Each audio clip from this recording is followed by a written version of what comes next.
مهدی بلیغ، نابغه کلاهبرداری تاریخ ایران، کسی که تونست کاخ دادگستری رو بفروشه و هنوزم پس از حدود بیش از 50 سال اسمش رو زبونا هست و خیلی ها در موردش حرف میزنن.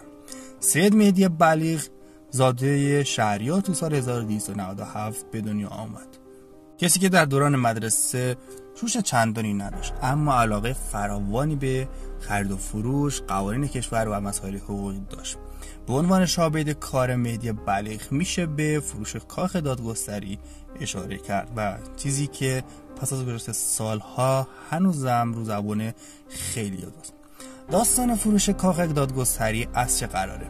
زمانی که مهدی بلیغ تو دفتر خودش تو گیشا مشغول کار بوده، به دو تا تاجر عرب برمیخوره و خیلی میگن آمریکایی بودن و این دو تا تاجر به دنبال یه ملک یا هتل یا ویلا بودن که در ایران سرمایه گذاری کنه. مهدی اون زمان تصمیم میگیره کاخ دادگستری رو به این دو نفر البته روی کاغذ بفروشه. دو تا تاجر به دفتر مهدی میان و اونجا قرارداد رو فیکس میکنن که فردا به بازدید از کاخ برن و مهدی در عصر همون روز میره 200 جفت دمپایی خریداری میکنه و جلوی در هر اتاق قرار میده و از قبلش با سرایه‌دار کاخ هماهنگ میکنه و دادن مبلغی اتاق وزیر دادگستری رو اجاره میکنه تا اون در زمان ساعت مشخص بتونه از تاجرها پذیرایی کنه و کاخ رو بهشون نشون بده. زمانی که همه کار اوکی میشه و دمپایی ها جلوی در قرار میگیرن، تاجرها به داخل کاخ میرن و مهدی قسمت های مختلف کاخ رو بهشون نشون میده و تاجرها زمانی که میخوان داخل اتاق وارد بشن، مهدی اجازه رو بهشون نمیده و بهشون میگه داخل هر اتاق پر از مسافر و فعلا اجازه ورود نداره.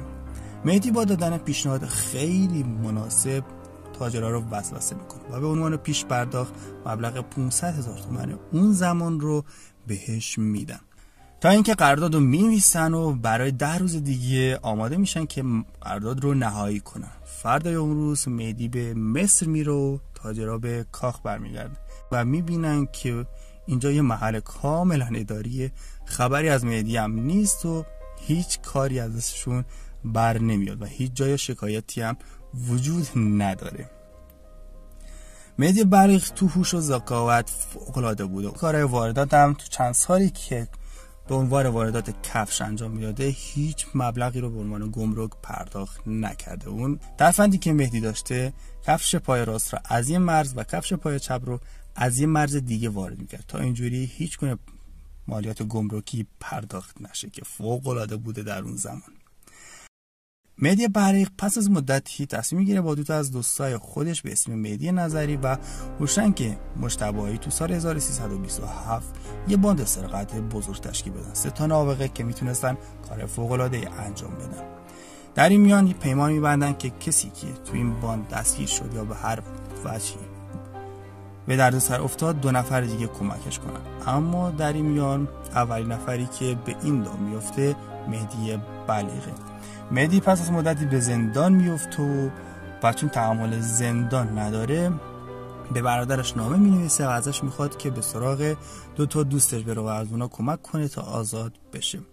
اما خبری از دوستاش نیست و جدا از اینکه کمکش نمیکنن با همسر مهدی بلیغ رو هم میزنن و اونو فریب میدن و مهدی ارادش برای خروج از زندان چند برابر میشه و پس از مدتی چون حکمش سنگین نبوده از زندان آزاد میشه.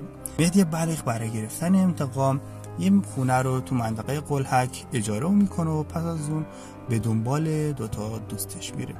پس از مدتی متوجه میشه که هوشنگ مجتبی به فرانسه مهاجرت کرده و خبری ازش نیست، اما مهدی نظری هنوز تو ایران و دنبالش میره. زمانی که مهدی رو پیدا میکنه بهش خبر میده که یه نقشه دزدی خیلی بزرگ کشیده و ازش میخواد که به خونش بیاد و تا با هم روی این نقشه کار کنن. زمانی که مهدی به خونش میاد اون رو به زیر زمین میکشونه و با انجام ضربات چاقو اون رو به قتل میرسه و به همین دلیل هم تو سال 1337 تو شعبه دوم دیوان عالی جنایی به مهدی بلیغ حکم حبس ابد میدن. در این دادگاه مهدی بلیغ به 12 فقره جرم از جمله قتل، کلاهبرداری، دزدی، سرقت متهم میشه، اما از تمام جرایم تبرئه میشه و فقط حکم قتل اون باقی میمونه که حکمش هم حبس ابده. مهدی بلیغ تو زندان هم دست از کارهای خودش برداشت و در اون زمان تلویزیون زندان رو، تلویزیون بخش خودشون رو به یکی از زندانبانا به مبلغ 100 تومان فروخت و همه انگوش به دهن مونده بودن.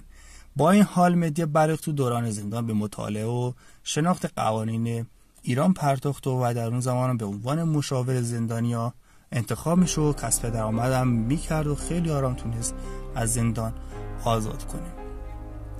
تو سال 1357 زمانی که انقلاب میشه، مهدی بلیغ هم از زندان آزاد میشه و تو خیابون امیریه جنوبی تهران ساکن میشه.